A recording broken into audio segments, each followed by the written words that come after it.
Where does fertilization occur?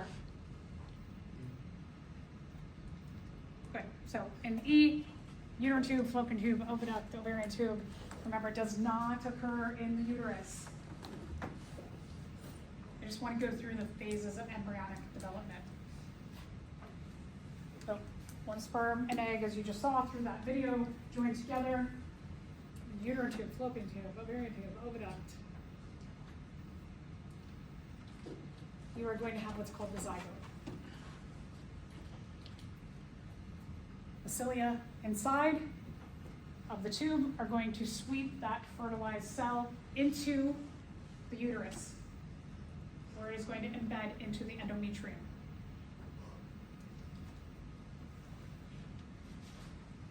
The zygote remains in the uterus, in the endometrium, and then eventually you become, or there becomes a blood-to-blood connection through the placenta.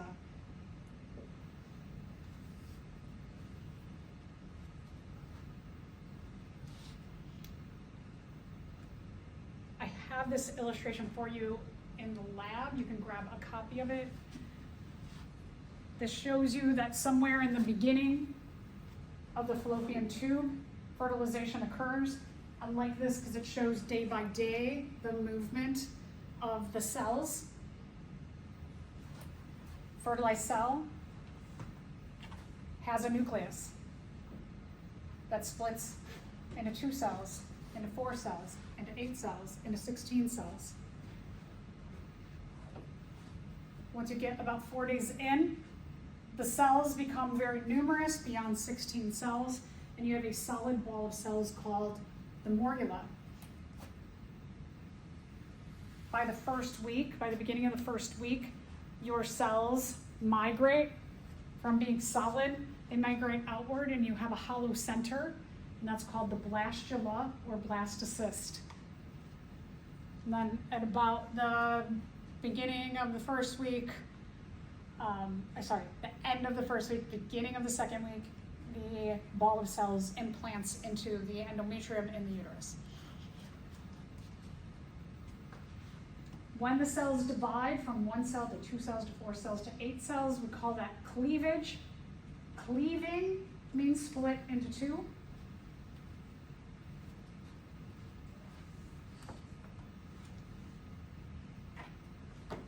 Solid ball of cells is called the morula.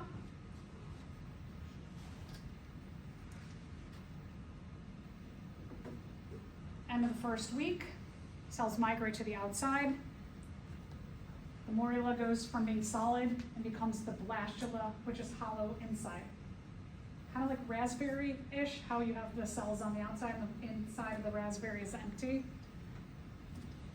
It's what we call the blastula or blastocyst.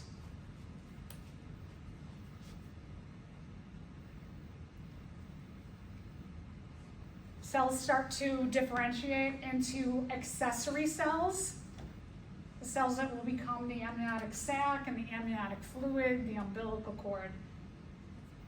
And then you have the ball of cells that are going to be the embryo itself. So interesting that the cells that become the embryo from that original cell, the cells split into the embryo and all the accessories during development.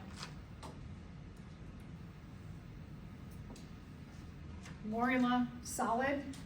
Blastula, can't really tell from this picture, but if we did a cross-section of it, you can see hollow in the middle. That hollow area is called the blastocele. Remember the coelom, the hemocele means a cavity.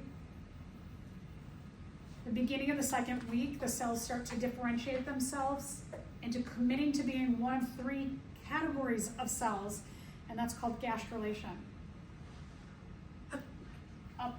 So anything from blastula and backward to the first cell, those cells are what we would call the most potent stem cells. They're not committed to being anything in particular. They can be manipulated. Once we get to gastrulation, the cells commit to 3 different categories of cells: mesoderm, ectoderm, endoderm. What we call potency in terms of stem cells goes down.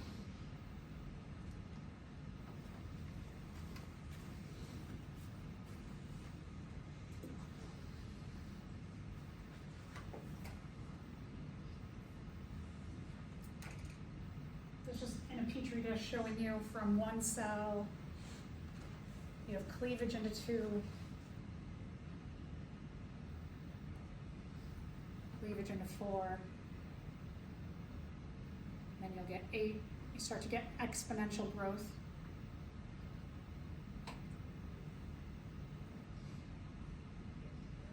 What I want you to pay attention to in this video is that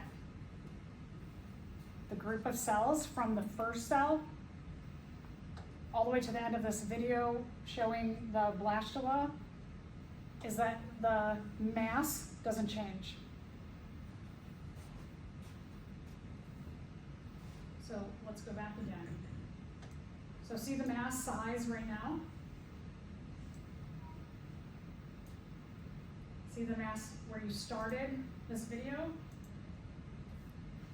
The mass in the first 2 weeks doesn't change from the 1 cell to the 2 cells to the 4 cells.